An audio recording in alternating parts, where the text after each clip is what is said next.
بسم الله الرحمن الرحيم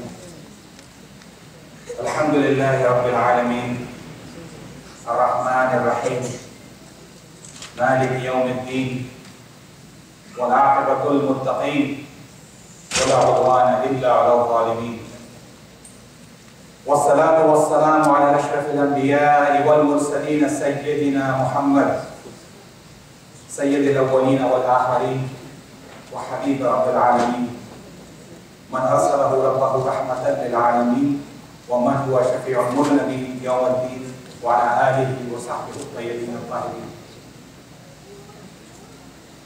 السلام عليكم ورحمة الله وبركاته. It's so good to be here. It's so good to see all the great people in the valley, and I see some brothers from Tucson. I'm so happy that we could join, and this is indeed a mercy of Allah that 1400 plus years later, since when the Quran was revealed, that still today people gather with excitement to learn more and more about it. Alhamdulillah. The topic that I have today is communication in the family from the Islamic point of view, and I would like to introduce some modern research that has been done to study how communication can help us build better relationships in our family, outside our family, and make us better human beings. So a lot of great things have been said before me. Alhamdulillah, it's indeed a great blessing to hear such great scholars, such as those who have spoken before me and those who will speak after me. Alhamdulillah. Muslim families are the cornerstone of our society. It's a blessing from Allah subhanahu wa ta'ala what Muslim families are. Many different societies have come in contact with the Muslim civilization, Muslim countries around the world. They have not been able to destroy the Muslim family. It has indeed been a great success. Now, I would like to share some funny stories as well, just to keep the topic light and going. There was a husband and a wife who have been successfully married for over 25 years. So somebody asked them, what is the secret of this successful marriage? And the husband said, well, 25 years ago when we got married, we agreed on two things. I will make all the major decisions in life, in our family, and my wife will make all the minor decisions in life. So somebody said, how did that work out for you? He said it worked out great. I learned early on there's no major decision. Everything is a minor decision in life. And herein is the first secret. As men, Allah has given us 1 degree, not more, just 1 degree, over women.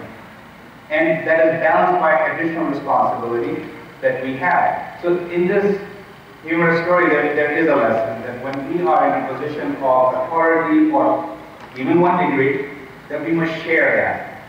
It's not a unanimous thing, it's soliciting input from everybody in our family for the betterment of the family.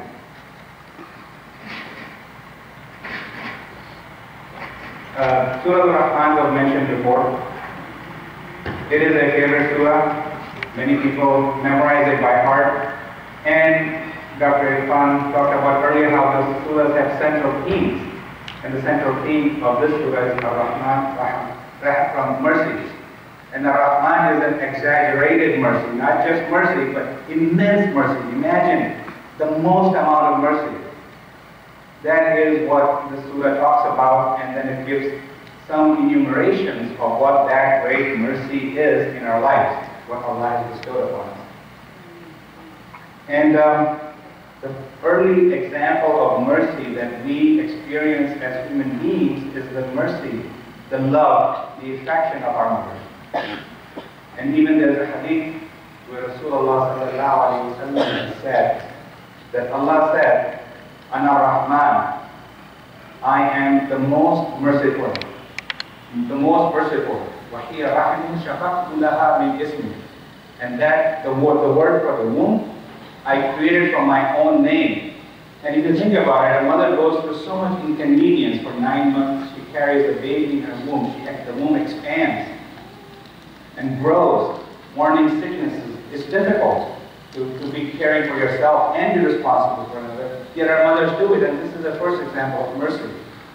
And in fact, in the English language, the word expand can also mean sacrifice. Like you can say, a great philanthropist expanded his wealth for the betterment of the society. So if you take that mercy of a mother and you multiply that huge by an infinite number, then you will get close to the mercy of Allah subhanahu wa ta'ala. So to introduce my topic and to have the authority to talk about this, I would like to recite these verses from Surah Rahman, inshallah. And some of these points were mentioned before, but I want to look at it again from my topic. أعوذ بالله من الشيطان الرجيم بسم الله الرحمن الرحيم الرحمن علم القرآن خلق الإنسان علمه البيان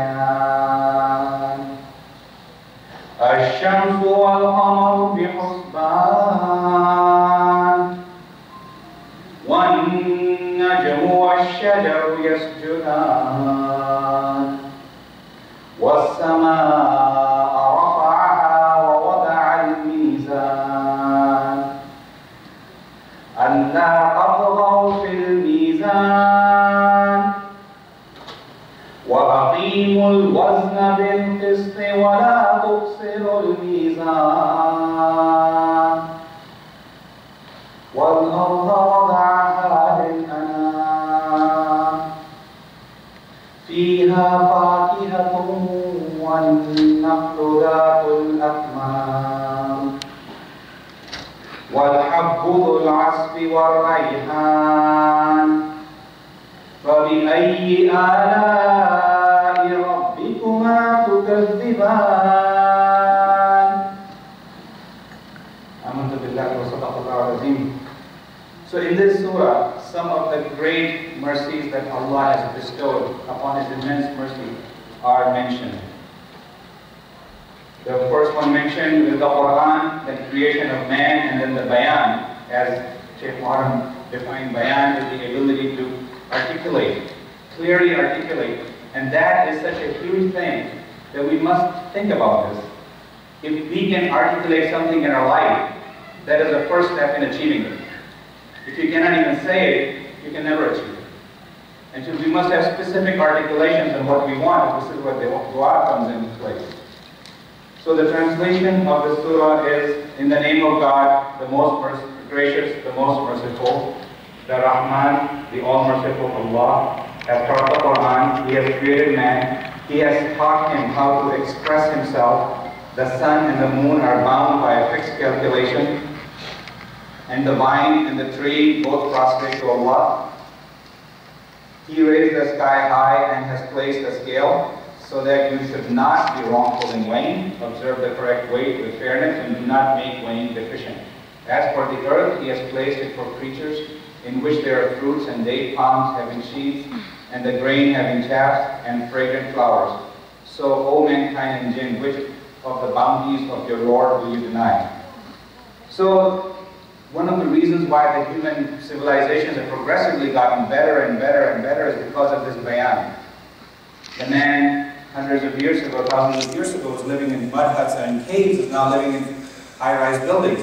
Because we can articulate what we want, we can design plans on how to make buildings, we can communicate to others, we can improve upon it. In fact, articulation is such a huge skill that in a business setting, in a corporate setting, it can set you apart from other people who are not able to articulate. Because what can be said simply can be solved simply. And one of the most important things that I would like to mention is that, this ayah was mentioned by Dr. Muzammil. And I just want to mention one thing, that in the other scriptures, only men are addressed. But in the Quran, Muslim men, Muslim women. Believing men, believing women. Devout men, devout women. The ones who give sadaqah, those men, and the women who give sadaqah. the patient men, the patient women. The one who have khashiyah of Allah and the women who have khashiyah of Allah. And the truthful man, sorry, that was truthful there. So the Quran addresses both men and women. And one of the things is that in the level of rights that women were given in Islam is still, I feel, unmatched anywhere else. When the British colonized the world, they went into Muslim countries and they found that Muslim women could own property. The English law, the English common law, which is still the basis of law in the US, Australia, England, India, Pakistan, actually had no provision for women owning property. So, with the feminism and the advancement of the women's rights in the West still has not come close to what Islam has given to women, those rights. In fact, a study recently came out that women in the West are less unhappy. Not only in absolute terms, but in relative terms. This study, of course, was done without any specificity to religion. So over the last 35 years, the happiness of women, based on what they were, has declined. And the happiness of women relative to men has also declined. And this is despite the fact that now women have opportunities in the West to get education, to get a job, and to pursue their dreams, but still, the happiness, this is a paradox. People are struggling with this, and I think the reason is because you have to have iman and faith to guide those rights so that it's balanced and given in a way that makes sense. And in the Surah Rahman, there was a talk about balance. The life presents with us certain balances in many situations. We have balance of the genders, we have the balance of the work-life balance, we have all sorts of balances in life. So we must realize the central and critical role that Islam gives to women, that we should make sure that nobody denies. And similarly, the rights and responsibilities of men should be given to them. A strong man, a strong husband, and a strong wife will make a strong family. So many of the societies have been systematically destroyed by destroying the man and promoting the woman, or destroying the woman and promoting the man. So it is therefore very important. Another hadith that I would like to share is that it is narrated by Abu Hurairah radiallahu ta'ala anhu. He said, Rasulullah sallallahu alayhi wa sallam said, لما قضى الله الخلق كتب كتابا فهو عنده فوق عرشه إن رحمتي سبقت غضبي وفي رواية غلبت غضبي. Allah said, Rasulullah said, when Allah created His creation, He wrote in a book which is with Him on His throne, and He said, my mercy precedes my anger, or supersedes my anger. So I feel this is the pattern of communication that we must use in our families, is a communication of mercy, forgiveness, polite language, communicating in such a way that builds trust and increases our bonds, not the other way around.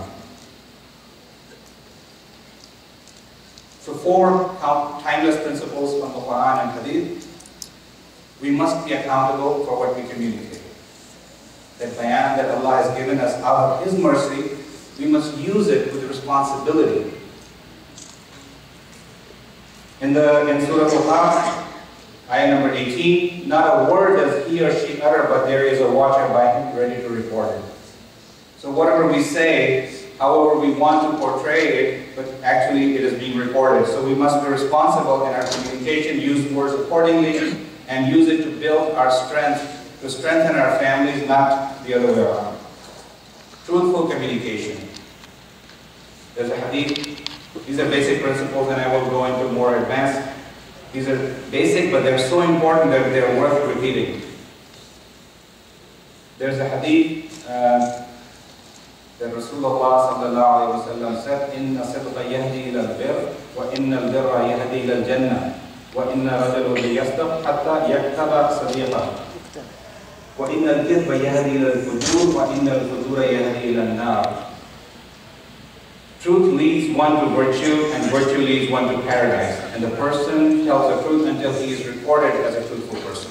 And lie leads to obscenity, and obscenity leads to hell. And the person tells a lie until he is recorded as a lie. This is found in Bukhari and Muslim both. So the importance of truthfulness, being true to ourselves if we're not happy in a situation. How do we communicate that using appropriate principles? Useful communication. We should not use backbiting, spreading rumors about people, hurting other people with our communication. In the interest of time, I'm just going to briefly describe these. Respectful communication. Today in the popular culture, we see so many of our people using very bad language. And you know, on the popular media, you see people using bad words, talking in rude manners, and saying things that have become like it's a sign of being viewed popular to say these things, and our children are faced with this. So this is the advice that Luqman gave to his son. And be moderate in your pace and lower your voice. Indeed, the most disagreeable of sounds is the voice of donkeys. So when Allah gives us this bayan out of His mercy, we must use it in a way that maintains our dignity. And I only say this because of the popularity of some very, very negative concepts in the popular media. So this was also mentioned earlier, that the basis, one of the ayahs in the Quran talks about having affection and mercy between husband and wife. Affection, not just affection, but deep affection, mawadda.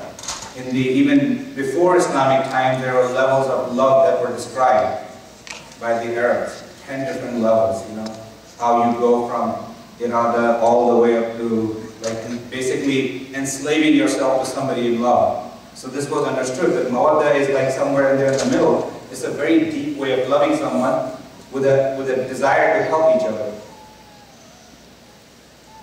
So what does the scientific research say about this? There is a professor, a doctor in Seattle, University of Washington, UW as it's called up there. His name is Dr. John Gottman, and he spent 35 of his years studying communication between husbands and wives. So the people he's been studying who are 20 years old are now 55. Those who are 30 are 65, and he has some 85-year-old people that he's been studying. He said there are two types of people who in their communication patterns: the masters and the disasters. People who are masters at communication and people who are disasters. And what is this thing that makes it masters and disasters? So I talked about sharing power, sharing responsibility and sharing power. Not making unanimous decision without soliciting the input of their family if it affects them. And of course, maintaining Allah's law and what Allah has told us, what Rasulullah has told us in our families. So one of the key things is that how you say it is important. And these habits that formed at home will go outside of home. And communication nowadays is being viewed as a critical skill. There are hard skills and soft skills in our jobs. People who have hard skills, you know, like programming skills, engineering. I myself am an engineer. You know, those are very important. But more and more, how you present your ideas to others, how you collaborate with others will make a differentiator between a winner and a spinner. The rhyming word. The research shows 96% of the time a conversation will end the way it is started. A pleasant start will lead to a pleasant end. A harsh start will lead to a harsh end. Now, if anybody wants to experiment with this, and I suggest you don't, go to a Starbucks or something, wherever you go, and ask for a cup of coffee in a way that's not very polite and see the kind of reaction you will get. So I don't advise doing it, actually. So it all ties back to having character. We heard a lot about character. The character is key when it comes to communication. And mercy, being polite, being loving, being such that you make each other strong is the key to character. So there are four things that Dr. Gottman has found that will destroy any relationship. And these are so common, we see these done quite often. And these sometimes become patterns, and I've summarized it in a table with some examples. And we can think to see if I do this myself, and how can I avoid this, and how can I use this in a way that can improve my relationship. Criticism.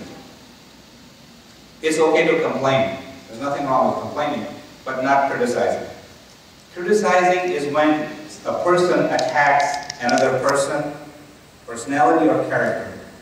Saying things like, oh, you're always late.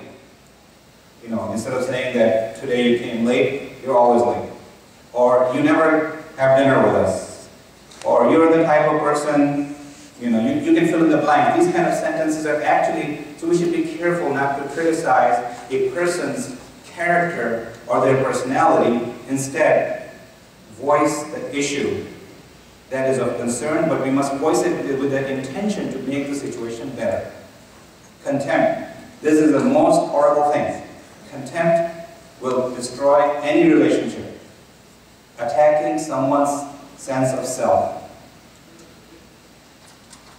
Insults and name calling. Calling someone lazy, for example, is name calling. Irresponsible. Or making hostile humor. Sometimes we can find ourselves using humor as a shield to say something negative. It's still, that impact and the sting is still felt by the other person, no matter how they might laugh. Body language and tone of voice.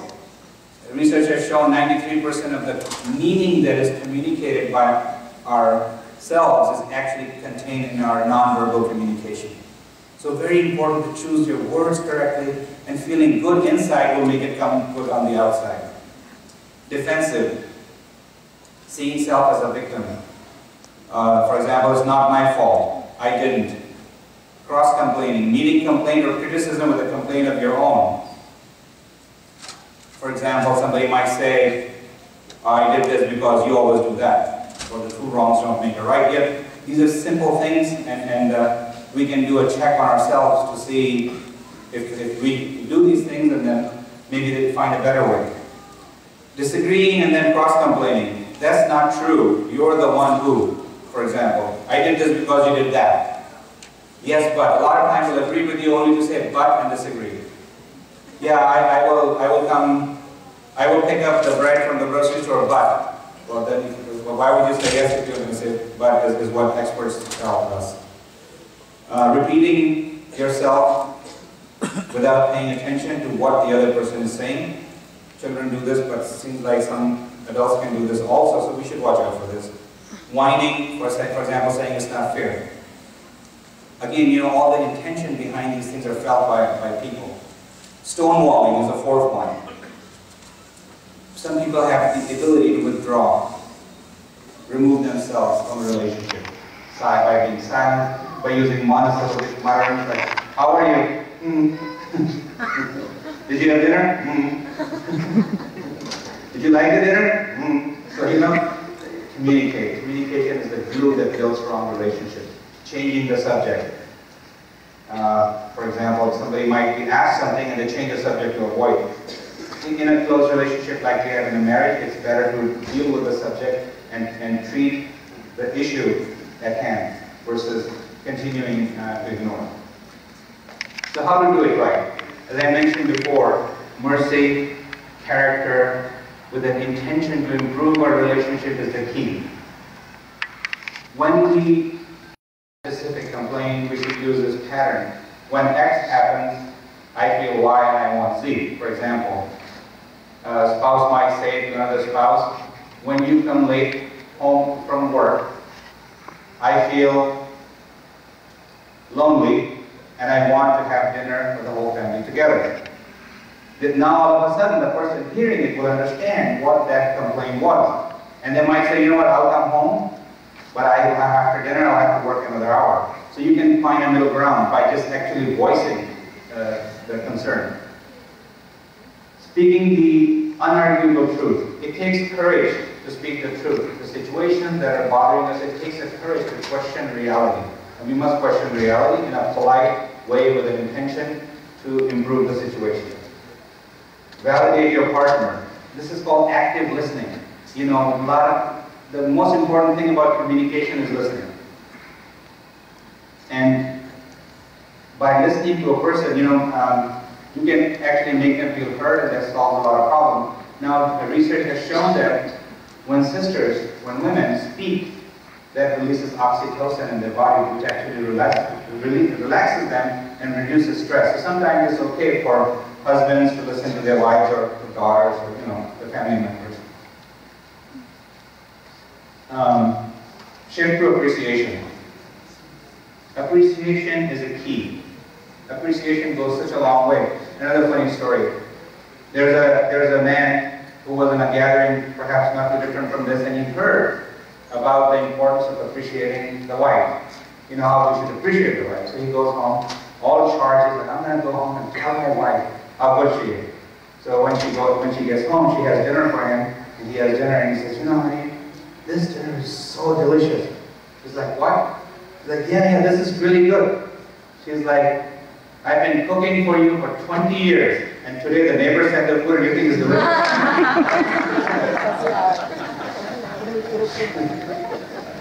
So, appreciation is the key, but slowly work through it. Just out of the blue, it might confuse people. Everybody makes mistakes, right? Everybody makes mistakes. I'm probably a champion of making mistakes in my life. And I have no problem admitting that, but we learn from mistakes, and what they have found in the communication, when you say something that is considered a bad thing, negative thing, a hurtful thing, you must make up for it by saying 5 good things, because the human psychology is loss-based focused. We focus on the losses. I've spent some years marketing as well, and the marketing, if you tell someone, save 50%, people don't really pay attention. But if you say you're losing 50% by not switching to our brand of heaters, people will pay attention. People are loss-oriented. So people remember losing their dignity because of a negative communication. Then do remember positive things. So you must overdo positive to make up for the negative. And claim responsibility. What can I learn from this? There's always an opportunity to learn. And rewrite your inner script. A lot of time, everybody, nobody has like monopoly on this. Everybody has internal voices that are negative. We have negative voices from inside us. Oh, that person did look at me funny. Or I was selected randomly to the TSA, which actually happens more randomly than not. But, we have these negative things. So we can control that by avoiding shaitan from coming into our heart. And one of the ways that I find it very helpful is to do dhikr. There's a beautiful hadith, it's in Bukhari, in Kitab al-Tawheed. Thank you. I was actually just getting ready to finish my introduction.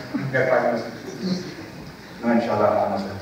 So one of the very beautiful hadith is in Kitab al-Tawheed, the book of Oneness of Allah in Bukhari, where there's a Rasulullah sallallahu alaihi wasallam says, and I would like to recite this.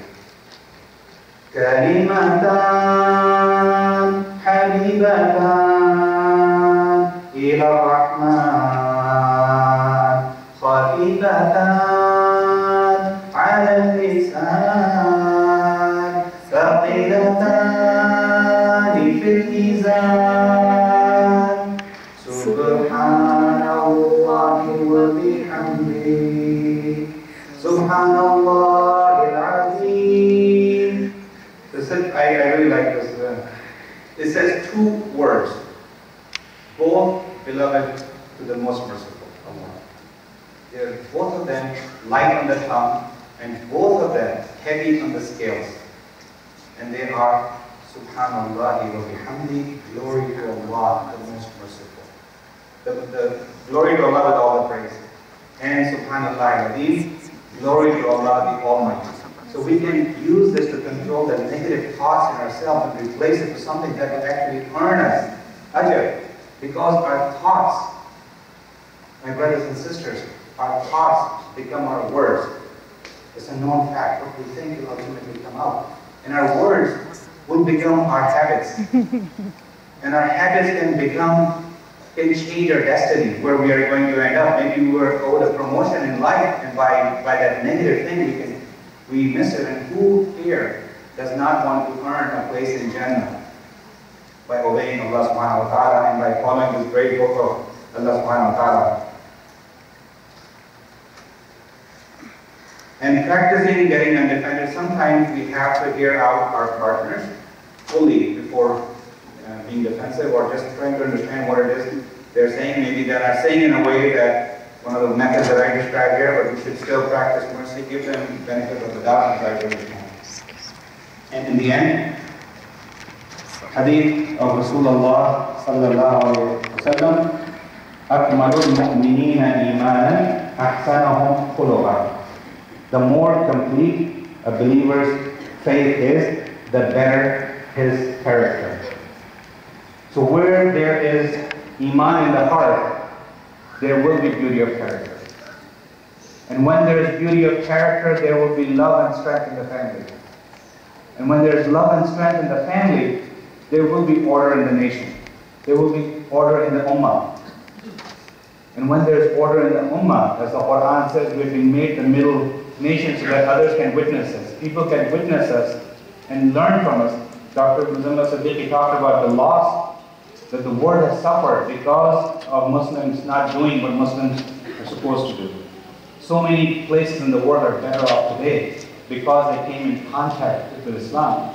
The ancient Persian Empire was in ruin, corruption. Islam came and reunited and rose them once again. In Syria, the Romans were ruling with great corruption. Islam went there and resurrected that dying civilization. So, if we practice iman, if we have strong iman in our faith, then we can solve not only our problems, but we can be a net giver to the world and help the world become a better place for everyone. أقول قولي هذا أستغفر الله لي ولكم وللسائر المسلمين فاستغفروه فإنه غفور رحيم. السلام عليكم.